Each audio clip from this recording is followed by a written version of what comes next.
Hello everyone, today in this video we will be discussing the first module of object oriented. It has 11 topics and I will be going through each topic very briefly, and whichever topic you want to know, make sure you watch the whole explanation of that part to get the whole picture, okay? And if you like this video and whatever videos I make, if it helps you, make sure you like this video and hit the subscribe button, because it helps me in knowing if you want more such videos or not, okay?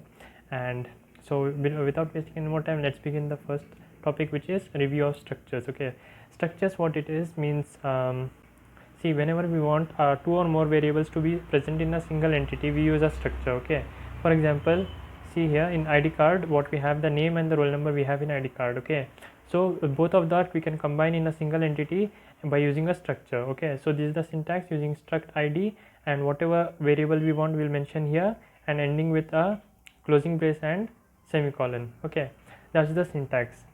And initialization is used by dot operator. Okay, means we'll first initialize struct id i1. So i1 will be created in the memory, and to write the name and the roll number, what we'll do is i1 the object name dot then roll number, and inside that roll number what value we want we'll be providing here. Okay, same is for name also. Then we'll see out I dot roll number and I dot name. So the output will be 10 and the name here. Okay, in older languages the procedure oriented programming was used. So what does procedure oriented programming mean? See, in procedure oriented programming there will be a sequence of codes written, and like suppose add two numbers. Okay, this is the code which we want to write. So first what we will do, we will input two numbers a and b, then we will add it, and then we will display the sum as C. Okay, so that procedure is written in that sequence. That's known as procedure oriented programming. So the disadvantage is that the global variables are accessible by functions, all the functions. Okay, so it can be edited by any function. That's unsafe. So that disadvantage is overcome in object oriented programming. How? In object oriented programming we will be using the objects of this type, which will have the data and the functions in one entity, like how we use the structure, right? See here, in structure we had the data, and the functions will also be there in the classes and objects. Okay, so this is the structure. In this we have just the data. Okay, now in object oriented programming we will use object and classes. Like suppose for example object car. Okay, so cars data members will be window, door and wheel. Okay, and other parts of the car, and the functions will be to move, stop, accelerate and change the direction. And so the main difference is we will be using more secure data in this object class here, because it will be providing accessor functions which will be looking in the upcoming slides. Okay, so what's the main difference between procedure oriented and object oriented programming?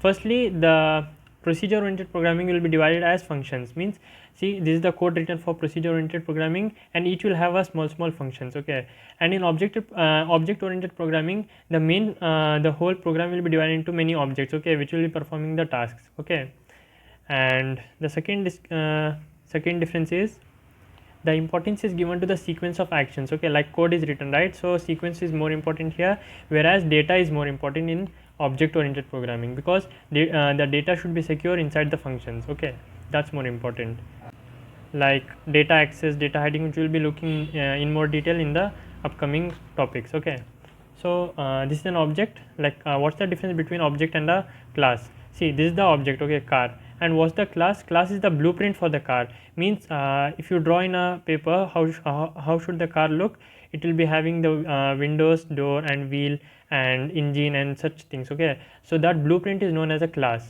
and when you are building this car from a new from the blueprint, that's known as object. Okay,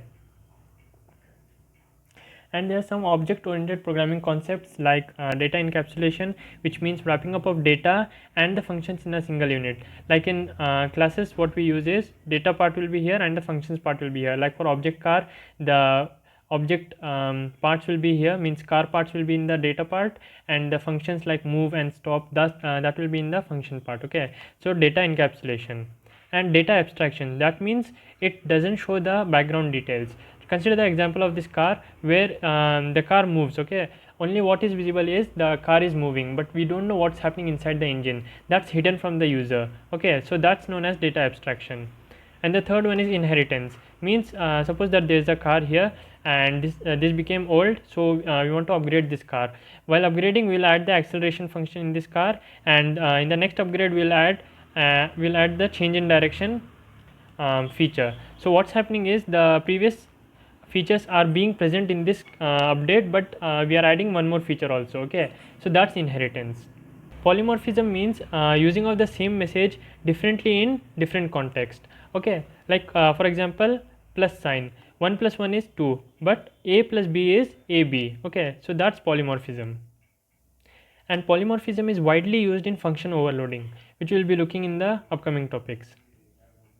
Now, comparison of C++ with C. Okay, what's the difference between C++ and C?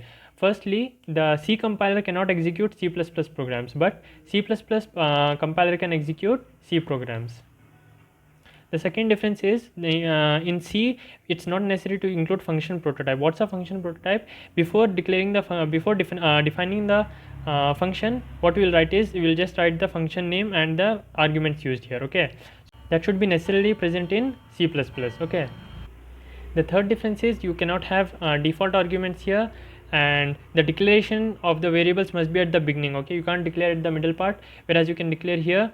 And in C programming, if you have the global variable and the local variable with the same name, then you can access only local variable, but by using scope resolution operator, you can access the global variable also. Okay, and here functional loading is not there, and function inside the structure is not allowed, whereas in this case it's allowed in the case of classes. Okay, by using classes, by using the feature of classes, we can include the function inside the structure. Okay, then since class is not there, object initialization is also not possible, whereas in this case it's possible. And the concepts like data hiding, abstraction and encapsulation, which are closely related to the object oriented programming, is not present in C, whereas it's present in C++. This module we are mainly learning about C++. So how to take the input and the output in C++. Firstly, the input will be of this form, C in, then this operator less than to less than x, and in C out we will be using for output, and the operator will be greater than. Okay, so this is the console input and output. It's much more simpler than C programming, because we don't have to use printf and the brackets and format specifiers. Those things are not required in C++. Variables you already know, because in C programming language also variables were there. It can store some value like int, character, or float, or double. Okay, so that's variables. Now the new topic is reference variables, and it's very important. In reference variable, what we do is we'll declare a variable name and store a value in it. Now for this same name, we can have another name also, like ampersand x. By using ampersand x, what we will do is that this will also be pointing to the same memory location of a. Okay, so if you store here 10, if we write see out what is x, that will print as 10 here, and we can change the value of a by using x also. If we write x is equal to 7, then print out a and x, the both will be printing 7. Okay, it's just a different name for the original variable. That's known as reference variable. What is function prototyping? Before that, what's a function? A function means a piece of code which performs any task. Okay, like suppose int add. This function performs the addition of two operands. Okay, so the operands are a and b, and we will be returning a plus b. Okay, so this function, this is known as function definition, because it has the whole code in it. Function declaration means before defining this, what's the definition of the function, we'll be declaring just the name of the function and the argument types. Okay, like int and int, because int a and int b are there. This is known as function declaration. Coming to function overloading in C++, function overloading means using the same name we are defining two or more functions. Okay, see here the name of the function is same area, but we have the different types of arguments, means 2 int are there, 1 int is there, and 3 int are there. Okay, so by changing the number of arguments and the types, we can define it differently. Okay, but the name is same. So where it helps is, suppose that we want to find the area of rectangle, circle, and trapezium. Okay, so for that all what we can write is area, just the name will be same. For all that, what we can write is the function name area, and just the arguments will differ. For this, the int will be 2 for length and breadth. For this, only radius is required, so 1 int will be there, and for this height and a and b are there, so 3 int arguments will be used. Okay, So how to write it in C++? Firstly, we'll be declaring 3 functions with the different number of arguments, and after that we'll be writing in the void main the a, b, r and h. Okay, so enter the length and breadth, we'll be taking in a and b, similarly for radius and for trapezium also. Okay, then after that we'll be using the area of rectangle, area of circle and area of trapezium variable, okay, for storing the respective areas. Okay, then what we'll be doing, we'll be calling this function area. For area of rectangle we will be passing the arguments a and b. Okay, and similarly for circle we will be passing r, and for trapezium we will be passing a, b and h. Okay, so after that the results will be stored in these 3 variables, and that will be output. So what's happening exactly? The function definition will be as follows: int area. If int a and int b are there, okay, if only int a and int b are there, what's the area of a rectangle? A into b, right? So return a into b. What will happen? This a and b will be passed here, and those will be coming here, and the the area will be calculated, and that area will be returned to area rectangle, and area rectangle will be having this area which will be output here. Okay, similarly we will be doing for the circle also int r. If only one variable is passed, that means this function should be called. Similarly, if 3 variables are passed, this function is called and the respective formula is executed. Okay, in that way we can use the different functions by using the same name. Okay, that's known as function overloading. Explain inline functions by using an example. Okay, so normal function is, suppose there is a display function which displays the following. This is a test code and 1 2 3. Okay, so if we use inline function, what will happen is the code which is written here, that will be copied and replaced in the place of displacement. Okay, in the place of display. Okay, so instead of display it will be written as cout. This is a test code and cout 1 2 3. So the execution will happen here itself. It will not go, the execution will not go to this code, and it will not execute from here. Okay, so that's the use of inline. It will save the time for calling this function from here. Okay, for classes and objects, as I told you earlier, that class is a way to bind the data and the associated functions together. Okay, so suppose that there is a class ABC. Okay, and I told you, right, we can protect the data, so that's by the following access specifiers. Okay, so there will be 3 access specifiers. First one is private, protected and public. So what does the access specifier do? So see, the private and the protected data and the functions can't be accessed from the outside world. Okay, that's not possible. Only we can access the public data and the functions. Okay, that can be accessed by the objects. So for example, see here, this is the class ID. Okay, class ID, and it has private roll number and public name. Okay, so what we can do is to access the member of a class, means the number which is roll number, if you have to access, we can't access that, we can just access the name. Okay, so the name will be printed. Now to access the function of a class, see here the function is get roll number. Okay, see this is in public, so to access it, what we can do is we can write in the main function x is equal to I dot get roll number. So the roll number will be returned by the function. Okay, the class definition is this one, this is the class definition, and the function definition is this one. So return roll number will return the roll number from here. Okay, and it will be stored in x. Okay, cout x roll number. So the roll number which is stored in this class, that will be output here. Okay, let's talk about the general steps needed to write a C++ program using classes and objects. Okay, so that there is a program which adds 2 numbers and outputs the result. Okay, so by using classes and objects, how can we do that? Firstly, you need to include the header file, which is #include iostream. Okay, then you have to define the class. The class will have the variables x, y and z in the private. If you don't mention here private, default by it will be private, and the public you have to mention. So void get data will be in the public.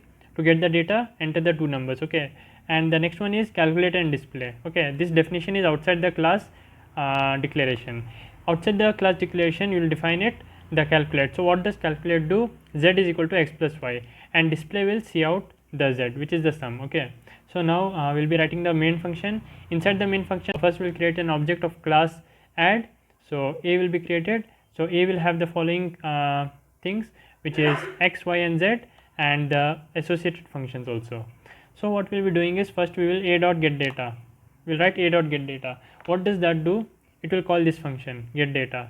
So the in the output you can see in the screen, enter 2 numbers x and y. So suppose that a is here and x is here, and y is here, and the associated functions are here.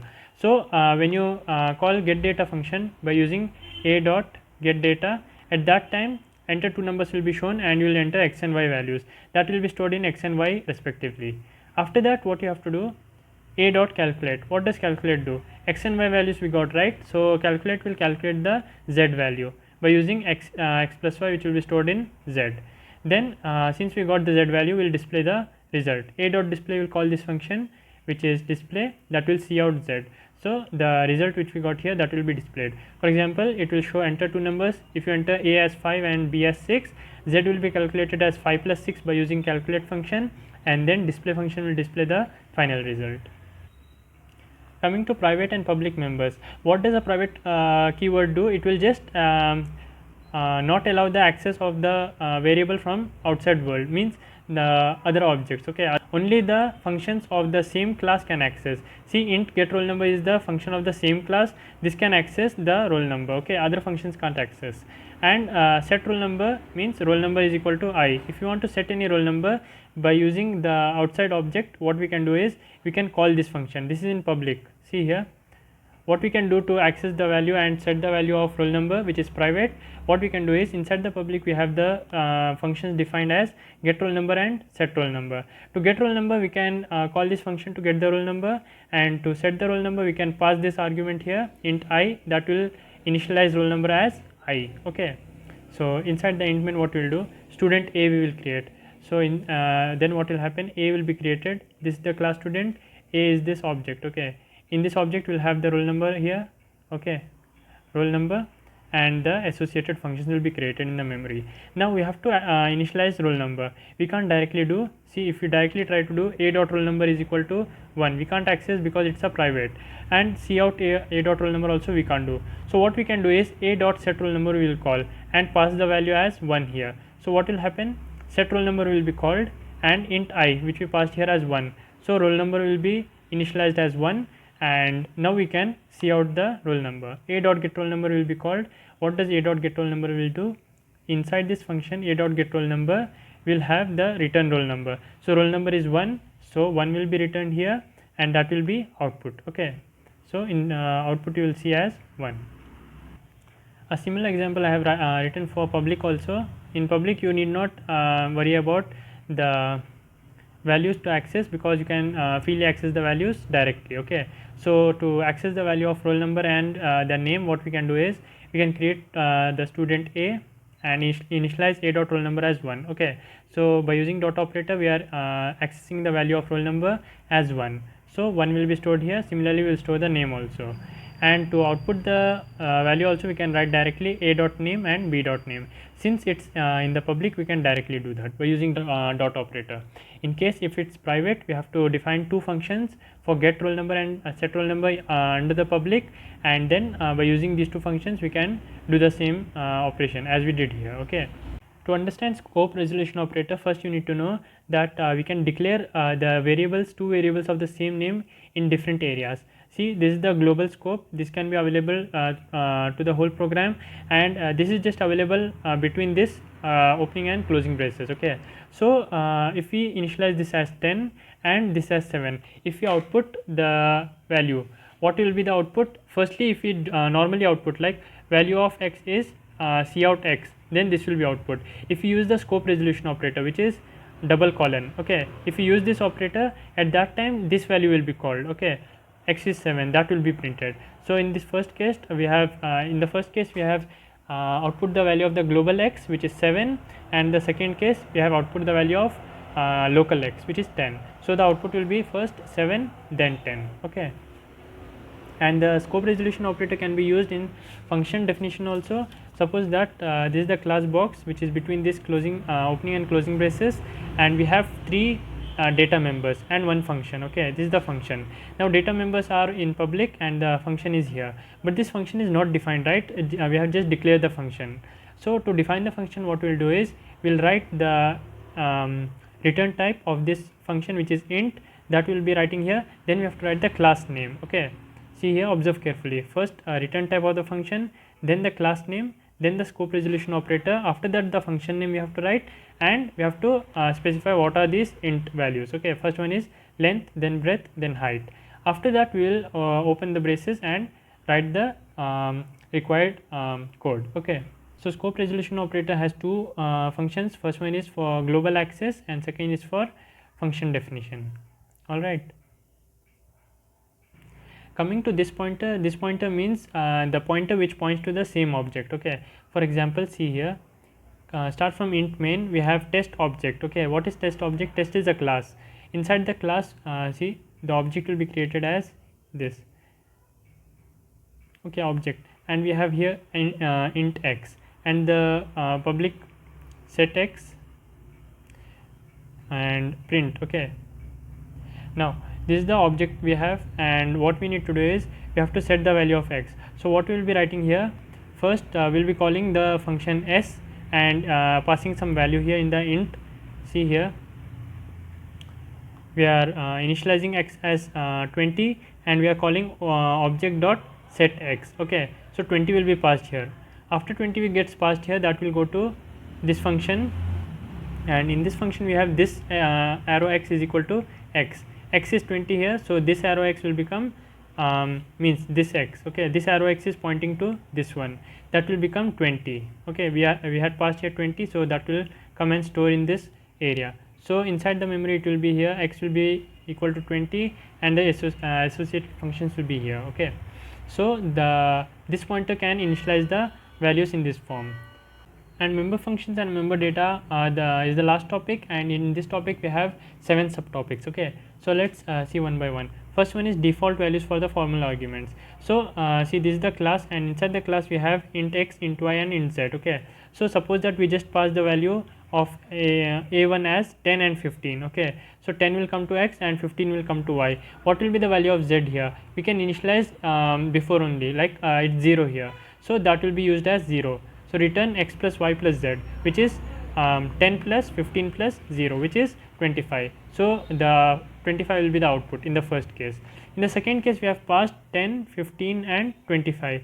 So in this case 25 will be overwritten at the place of z. Okay, so if no value is passed, this value will be used, or else the value which we passed here, which is 25, that will be written in place of z. So that sum will be calculated, which is 50. Okay. Next one is constant member functions. See, the functions which we have defined here, we can use the word const to make the constant function. Okay, what does a constant function do? Inside the constant function we can't change the values, only we can output the values. Suppose that this is the class here, and inside this class we have the objects, we have the variables as I feet and f inches. Okay, so if we use this function here in the function definition, what we can do is we can just output the value, we can't edit the values. Okay, so that's a constant function. And the mutable data members means we can change the value of the data member and it's not constant. Okay, it can be modified inside the constant function also. Okay, so that's mutable data members. See, suppose we use here mutable int y. Now what we can do is inside this constant function we can change the value of y also, but we can't change the value of x.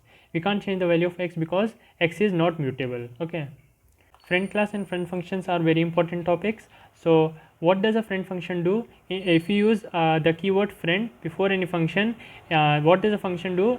That function can access the private values. Okay, but by using an object. Let's see by an example. See here, this is the class here add. We have 3 variables, which is x, y and z, and 2 functions. Okay, now this function is not a part of this class, but this function is a part of this class. Okay, because this name is used, add.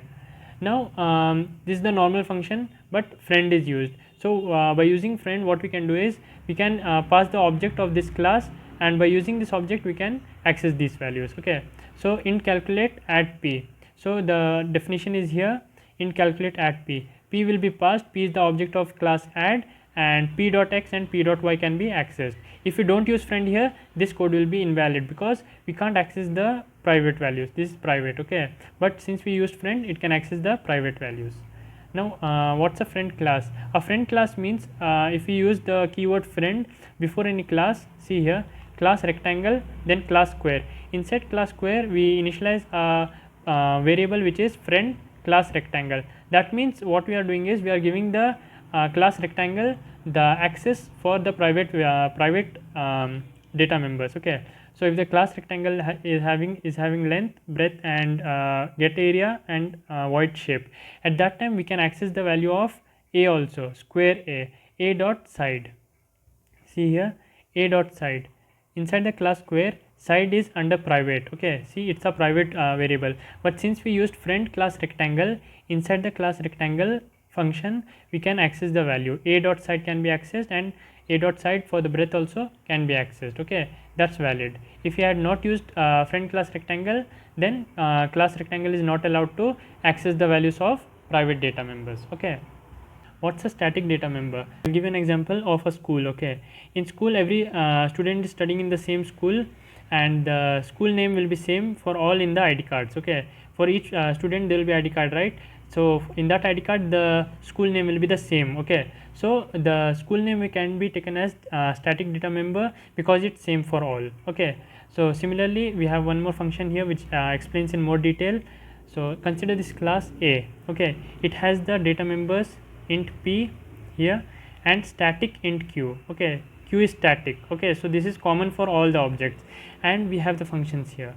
Suppose that we made 3 objects out of this. Okay, class p, object 1, object 2, object 3, and these 3 objects have p and q for all. Okay, but p and q for all of these are different except for q. Q will be the same. Okay, if we edit the value of this object here, suppose that we make p as 12 here, p will be 12.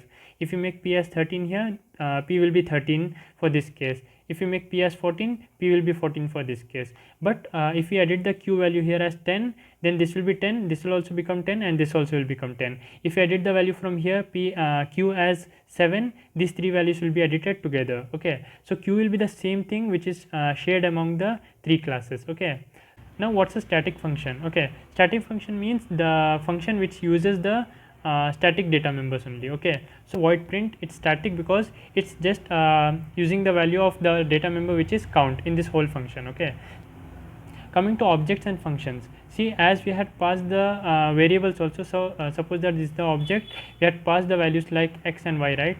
Functions, if this is a function add, okay, we had passed the values of x and y to calculate x plus y and return it to z. Okay, and that z will be returned, and we were using here sum is equal to add x plus y, so that will return the sum here, and it will be stored in this variable.